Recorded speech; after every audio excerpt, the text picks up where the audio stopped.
ഇന്ന് രാജ്യം ഉണർന്നത് തന്നെ ഒരു ഒഴിപ്പിക്കലിന്റെ വാർത്തയും അതിനെതിരെയുള്ള ഒരു പ്രതിഷേധത്തിന്റെ വാർത്തയും ഒക്കെ കേട്ടുകൊണ്ടാണ്. കഴിഞ്ഞ 2 വർഷത്തിനിടയിൽ ഭരണകൂടങ്ങളുടെ ബുൾഡോസർ രാജ് തകർത്തെറിഞ്ഞത് 1.5 ലക്ഷം വീടുകൾ. സ്ത്രീകളും കുട്ടികളും വൃദ്ധരുമടക്കം 7.5 ലക്ഷം പേരാണ് ഭവനരഹിതരായത്. കർണാടകയിൽ 400 വീടുകൾ ഒറ്റ രാത്രി കൊണ്ട് ബുൾഡോസറുകൾ കയറ്റി തകർത്തു തരിപ്പണമാക്കിയിരിക്കുകയാണ് കോൺഗ്രസ് മുഖ്യമന്ത്രിയായ സിദ്ധരാമയ്യ.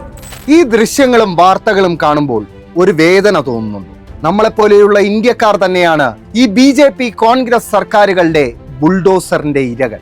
ഇതാണ് ദ റിയൽ ഇന്ത്യൻ സ്റ്റോറി.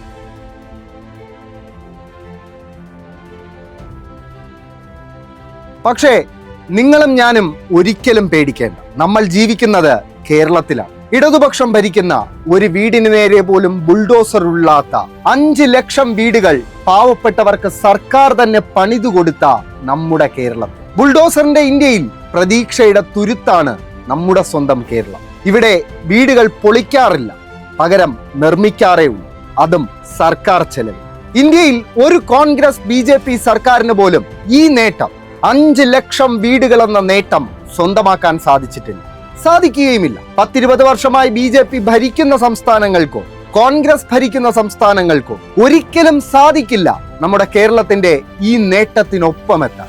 മറക്കരുത്, ഭരിക്കുന്നവർ മാറിയാൽ എല്ലാം മാറും. കർണാടക വരെ എത്തിയ ബുൾഡോസർ കേരളത്തിന്റെ അതിർത്തി കടക്കാതിരിക്കണമെങ്കിൽ ലൈഫ് മിഷനിലൂടെ 5 ലക്ഷം വീടുകൾ നിർമ്മിച്ച ഇടതുപക്ഷ സർക്കാർ തുടരണം. അല്ലാത്ത പക്ഷം നമ്മുടെ കേരളം കേരളമല്ലാതാകും. പ്രിയപ്പെട്ടവരെ, ഒന്നും മറക്കാതിരിക്കും.